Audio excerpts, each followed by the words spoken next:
Hello my dear friend, मैं आसिफ अंसारी आप सभी लोगों का आपके अपने YouTube channel study as per बहुत बहुत स्वागत करता हूं। तो बच्चों, जैसा कि आप जानते हैं, हम क्लास 11 की मैथ्स कर रहे थे, जिसकी एक्सरसाइज थी 1.2 चैप्टर 1 की, है ना। उसके हमने क्वेश्चन नंबर 3 जो है वो कंप्लीट कर चुके थे। आज उसी को हम कंटिन्यू करेंगे क्वेश्चन नंबर 4 से। तो हम यहाँ पर हमारा सेट्स था समुच्चय, उसी को हम कर रहे थे। तो इसको हम इस तरीके से करेंगे कि चाहे वो इंग्लिश मीडियम के बच्चे हों या फिर हिंदी मीडियम के बच्चे, दोनों आपस अपने आप में सहजता महसूस करेंगे, है ना। मैं इंग्लिश और हिंदी के वर्ड दोनों को एक्सप्लेन करते हुए चलूंगा।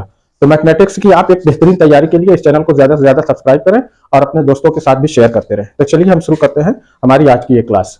तो देखिए एक्सरसाइज 1.2 का प्रश्न नंबर 4 क्वेश्चन नंबर 4 ये कहता है कि निम्नलिखित में बताइए कि ए बराबर बी है अथवा नहीं। यहाँ पर देखिए हमें कुछ सेट्स दिए गए हैं, कुछ समुच्चय हैं, उन्हें हमें बताना है। जैसे समुच्चय ए सेट्स ए है और सेट्स बी है, ये बताना है कि ये दोनों इक्वल है या नहीं है। तो मतलब हमें ये दिखाना है कि ये जो हमारा सेट्स दिया गया है ये समान समुच्चय है, यानी इक्वल सेट्स है या नहीं है। तो समान समुच्चय, इक्वल सेट्स कहते किसे है? तो सबसे पहले हम देखेंगे समान समुच्चय।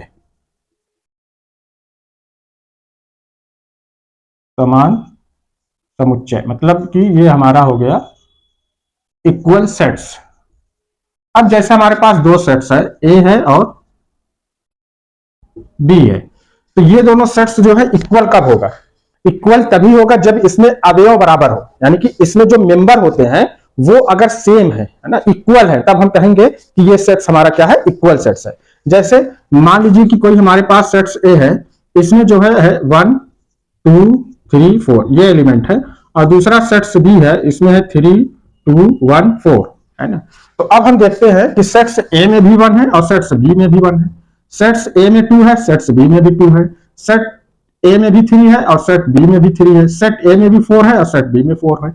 तो ये निष्कर्ष निकलता है, यहां पर ये कंक्लूजन निकलता है कि ए और बी दोनों सेट्स में जो एलिमेंट है, जो मेंबर है, जो अवयव है, वो क्या है? समान है, इक्वल है। इसलिए हमारा सेट ए ये बराबर होगा किसके? सेट बी के। ठीक है, बस इतना सा हमें इसमें समझना है। इसके लिखने का ऑर्डर भी हमारा अलग हो सकता है, लेकिन जो अवयव, जो एलिमेंट है, वो क्या होने चाहिए? इक्वल होने चाहिए। इसलिए हम कहेंगे कि ये जो सेट ए है ये बराबर है सेट बी के। बस यही हमें बताना है इसमें देख के क्वेश्चन नंबर 1 में। अब यहीं पर आप एक चीज और समझ लीजिए कि एक होता है हमारा इक्विवेलेंट सेट्स। इक्विवेलेंट सेट्स में और इक्वल सेट्स में बस थोड़ा सा फर्क होता है। इक्वल सेट्स में क्या है कि उसके मेंबर सेम होने चाहिए, लेकिन इक्विवेलेंट सेट्स क्या कहता है कि इसमें नंबर ऑफ मेंबर सेम होने चाहिए, यानी जितने नंबर ए में हो उतने ही नंबर ऑफ बी में होने चाहिए। जैसे एक सेट्स ये है, इसमें देखो ये है कि 1 2 3 4 ये ले लेते हैं। दूसरा सेट हमारा क्या है? बी है, इसमें है P Q R S। अब यहां पे देखिए मेंबर तो सेम नहीं है ना, लेकिन इनका नंबर सेम है। यहां पर कितने मेंबर हैं? 4, और यहां पे भी कितने मेंबर हैं? 4, यानी कि दोनों number of sets A equal to number of sets B. ये कितने हैं? 4 है। इसलिए हम इसे क्या कहेंगे? इक्विवेलेंट सेट्स, है ना। बस इतना फर्क है हमें किसमें? इक्वल सेट्स में और इक्विवेलेंट सेट्स में। यहां पर मेंबर सेम होने चाहिए, यहां पर मेंबर की संख्या सेम होनी चाहिए, यानी कि नंबर ऑफ मेंबर सेम होने चाहिए। बस अगर आप ये चीज समझ गए तो क्वेश्चन नंबर 4 आपको करने में कोई दिक्कत नहीं होगी। तो देखिए प्रश्न नंबर 4 का पहला है, इसमें दिया गया है, देखिए एक सेट्स ए है, इसमें है कि ए बी सी डी, और दूसरा सेट्स बी है, इसमें दिया गया है डी सी बी ए। अब हमें बताना कि ये इक्वल है या नहीं है। आप देखिए ध्यान से कि सेट्स ए में ए मेंबर है, सेट्स बी में भी है, ठीक है। ए में भी बी है और बी में भी बी है, ठीक है। ए में देखिए सी है, स्मॉल सी, और बी में भी स्मॉल सी है। सेट्स ए में भी डी है और सेट्स बी में भी स्मॉल डी है, यानी कि हम पाते हैं कि हमारा सेट ए और सेट बी में जो मेंबर है वो क्या है? समान है, इक्वल है। इसलिए हम कहेंगे कि ए सेट्स ए ये बराबर है किसके? सेट्स बी के। बस इतनी सी बात कहनी है, ठीक। उसके बाद देखिए दूसरे में देखिए ये हमारा सेट्स ए है ना। इसमें देखो कितना है? 4 8 12 16, और यहाँ पे कितना है? 8 4 16 12। अब यहाँ पे देखिए सेट्स ए में कितना है? 12, यानी कि 12 जो है, 12 ये मेंबर ऑफ किसका है? ए का। बट यही 12 is not the member of B, मिल नहीं रहा है। दूसरा देखिए यहाँ पे देखिए कितना है? 18, है ना। तो हम कहेंगे कि 18 is the member of B, but यही 18 जो है is not the member of A. तो इस तरीके से हमें जो है इस ए के सारे मेंबर्स और बी के सारे मेंबर इक्वल नहीं है, तो इसलिए हम कहेंगे कि A is not equal to B.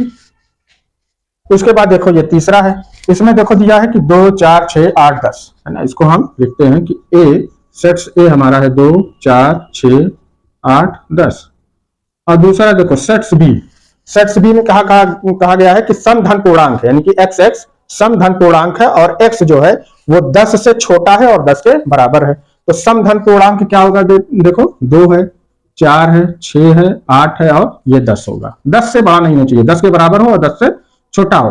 तो दोनों में देखिए मेंबर क्या है, एकदम से सेम है, इक्वल है, तो इसलिए हमारा ए इक्वल टू किसके हो जाएगा, बी के। ठीक, उसके बाद देखिए चौथा, इसमें कहा गया है, ये 4 है ना, इसमें कहा कि एक्स एक्स संख्या 10 का गुणज है।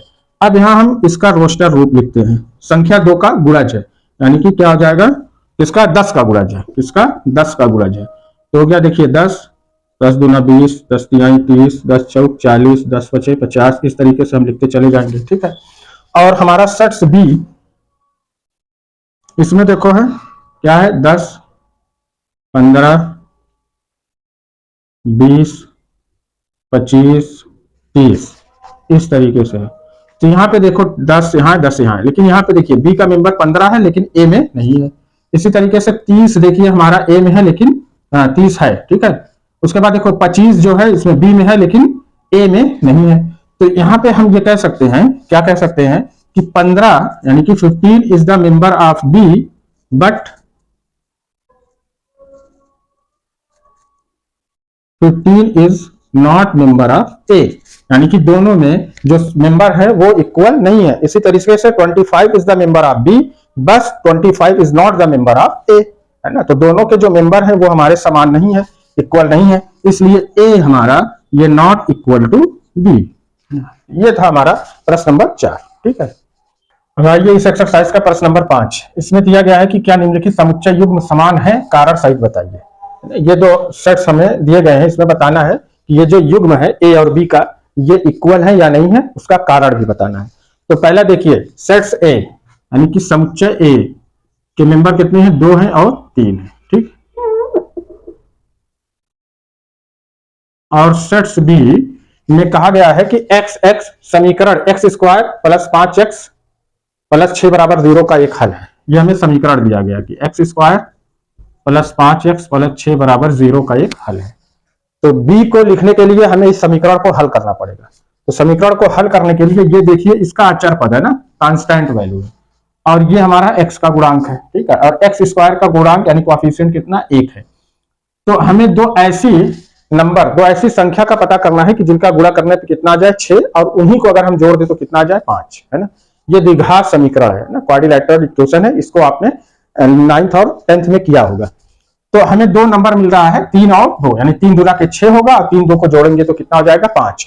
तो ये जो हमारा 5x है इसी को हम ब्रेक कर देते हैं, तोड़ देते हैं। एक्स स्क्वायर प्लस इसमें 3x प्लस 2x प्लस 6 बराबर 0 के। अब देखिए यहां से x यहां से x हम कॉमन ले लेंगे, तो यहां बच्चा हमारे पास x प्लस 3, और यहां से हम 2 ले लेंगे तो यहां बच जाएगा हमारा x प्लस 3, क्योंकि 2 3 6 कट जाएगा बराबर 0 के। अब ये देखिए x प्लस 3 आ जाएगा, दूसरा हमारा आ जाएगा x प्लस 2 बराबर क्या है, 0 के। अब देखो x प्लस 3 इक्वल किसके हैं, 0 के। तो x बराबर कितना आ जाएगा, प्लस 3, इधर जाएगा तो माइनस 3 हो जाएगा। इसी तरीके से x प्लस 2 बराबर कितना है, 0, तो x इक्वल कितना, प्लस 2, इधर जाएगा तो क्या आ जाएगा, -2। यानी जो हमारा ये बी सेट्स आएगा इसके मेंबर क्या आएंगे, -2 और -3। अब आप देख करके पता करिए, है ना। तो क्या इसमें देखिए कितना है, +2 +3 है, और बी में क्या है, -2 -3। तो प्लस और माइनस इक्वल नहीं हो सकता है ना, इसलिए हम कहेंगे कि ए और बी के अवयव समान नहीं है, यानी ए और बी के मेंबर जो है वो समान नहीं है। तो हम यहां पे लिखेंगे कि समुच्चय ए और बी यानी कि सेट्स ए एंड बी के अवयव यानी कि मेंबर या एलिमेंट जो भी कह लो समान नहीं है, इसलिए हम कहेंगे कि ए नॉट इक्वल टू बी, यानी कि ए और बी युग्म जो है हमारा वो समान नहीं होगा। ठीक है, अब देखिए सेकंड में है कि सेट से यानी समुच्चय है एक्स एक्स शब्द फालो का एक अक्षर है। ये किसमें है, समुच्चय निर्माण विधि यानी बिल्डर मेथड है। अब इसको हम किसमें लिखेंगे, रोस्टर रूप में। तो ए इज इक्वल टू क्या है, कि शब्द फालो का एक अक्षर है। तो अब इसमें जितने अक्षर है सबको हम कामा के द्वारा लिखेंगे, एफ लिया, उसके बाद ओ लिया, फिर एल लिया, उसके बाद फिर एल है। अगर कोई अक्षर रिपीट कर रहा है तो उसको एक ही बार लिखेंगे। ओ है, ये भी रिपीट कर रहा है, हो चुका है तो इसको नहीं लिखेंगे। उसके बाद क्या जाएगा, डब्ल्यू। उसके बाद देखिए बी में, सेट्स बी कहता है कि ओल्फ का एक अक्षर है। इसमें क्या है, देखो डब्ल्यू है, ओ है, एल है और एफ है। अब दोनों को देखिए, यहाँ पे भी देखो एफ, यहाँ पे भी एफ, यहाँ पे भी ओ है, यहाँ पे भी ओ है, यहाँ पे भी एल है, यहाँ पे भी एल है ना। ए सेट्स ए में भी डब्ल्यू है, सेट्स बी में डब्ल्यू है। तो हम ये पाते हैं कि ए और बी जो हमें सेट्स दिया गया है, इसके मेंबर क्या है, इक्वल है, यानी कि इसके अवयव क्या है, समान है, इसलिए ए बराबर बी होगा, यानी कि ए और बी ये युग्म कैसा होगा, समान होगा, इक्वल होगा। तो हम यहाँ लिखेंगे कि समुच्चय ए और बी के अवयव यानी मेंबर या एलिमेंट जो भी कह लो, मेंबर क्या है, समान, इक्वल है। देयरफॉर इसलिए सेट्स ए बराबर सेट्स बी के। एक्सरसाइज 1.2 का सबसे आखिरी प्रश्न है, प्रश्न नंबर 6। इसमें दिया गया है कि दिए गए समुच्चयों में से समान समुच्चयों का चयन कीजिए। यानी कि हमें कुछ समुच्चय दिए गए हैं, उसमें जो समान है उसका हमें क्या करना है, चयन कीजिए। तो इसको आप बहुत आसानी से कर लेंगे क्योंकि आप इक्वल सेट्स जान चुके हैं। तो सर देखिए, पहले हम सेट्स ए देखते हैं। सेट्स ए में क्या है, 2 4 8 12, यानी कि 2 4 8 12 है। और बी में क्या है, 1 2 3 4 है। तो ए और बी तो समान है नहीं, क्योंकि इसमें मेंबर जो है वो इक्वल नहीं है। उसके बाद सी में देखिए, यहाँ पे है 4 8 12 14। अब देखिए 4 ए से तो 4 4 मिल रहा है, 8 8 मिल रहा है, 12 12 मिल रहा है, लेकिन यहाँ पे 14 है, यहाँ पर नहीं है। यहाँ पे ए में 2 है और सी में नहीं है, इसलिए ए और सी नहीं होगा। बी से तो सीधा सीधा इसका कनेक्शन कोई नहीं होगा, है ना। अब डी पे आप विचार करिए, है ना, कंसीडर करिए डी पे। यहाँ पे देखो 3 है, 1 है, 4 है, 2 है, ठीक। अब यहाँ बी में देखिए, एक है ना, बी में भी 1 है और बी में भी 1 है, बी में 2 है, डी में भी 2 है, बी में 3 है और डी में भी 3 है, बी में 4 है और डी में भी 4 है। यानी हम कह सकते हैं कि बी और डी क्या है, ये समान सेट्स है, समान समुच्चय है, यानी कि इक्वल सेट्स है। तो हम यहाँ पर लिख देंगे कि बी बराबर डी, ये हमें एक मिल गया, ठीक है। अब उसके बाद देखिए आगे, आप चलिए आगे चलते हैं। सेट्स ई में देखिए क्या है, -1 है और 1 है। और एफ में क्या है, 0 और जी है, 0 और ए है ना। तो ये भी तो इक्वल नहीं है, इसमें भी तो मेंबर इक्वल नहीं है। तो ये इसका कोई भी संबंध नहीं हो सकता है ना, कोई रिलेशन नहीं है। किसका रिलेशन, इक्वल सेट्स का। अब यहाँ पे देखिए जी में क्या है, 1 और -1। अब इन दोनों को देखिए, ई में क्या है, -1 एक मेंबर है और जी में भी -1 है, ठीक है। और यहाँ पे देखिए ई में एक 1 है और जी में भी 1 है, यानी कि ये दोनों सेट्स हमारा क्या होगा, इक्वल सेट्स होगा। तो कौन हो जाता है, ई और जी। यहाँ पे हम लिख देंगे कि ई ये इक्वल है किसके, जी के। उसके बाद एच में देखिए एक सेट्स है 0, ठीक है, एफ में भी 0 है, ये दोनों तो सेम है। लेकिन एच में एक जो है मेंबर वो कौन है, 1 है, और एफ में क्या है, ए है। तो इसलिए ये दोनों सेट भी हमारा इक्वल नहीं हो सकता। तो हमें कौन कौन से सेट्स इसमें समान है, समान समुच्चयों का कौन है, कि बी डी और ई और जी, ये हमारे क्या हो जाएंगे, इक्वल सेट्स। इसको हम कहेंगे इक्वल सेट्स, यानी कि समान समुच्चय। तो इस तरीके से आज जो है ये हमारी एक्सरसाइज 1.2 यहीं पर क्या हो जाती है, समाप्त हो जाती है। अब इसके आगे की जो वीडियो आएगी उसमें हम एक्सरसाइज 1.3 करेंगे और उसमें जो फैक्ट दिया है उस फैक्ट को पहले समझेंगे, उसके बाद फिर हम अपनी एक्सरसाइज करेंगे। तो इस तरीके से आप मैथमेटिक्स की, चाहे वो 8 की, 9 की, 10 की, 11 की, 12 की, किसी की भी हो, आप उसकी बेहतरीन तैयारी के लिए इस चैनल को ज्यादा से ज्यादा सब्सक्राइब करें और इसको शेयर करते रहे ना। चैनल छोटा है, आप ही लोग इसे क्या कर सकते हैं, बड़ा कर सकते हैं, बड़ी फैमिली बढ़ाओ। उसके बाद हमारा जो कन्वर्सेशन होगा, है ना, उसमें बहुत मजा आएगी, ठीक है। तो चलिए मिलते हैं हम नेक्स्ट क्लास में।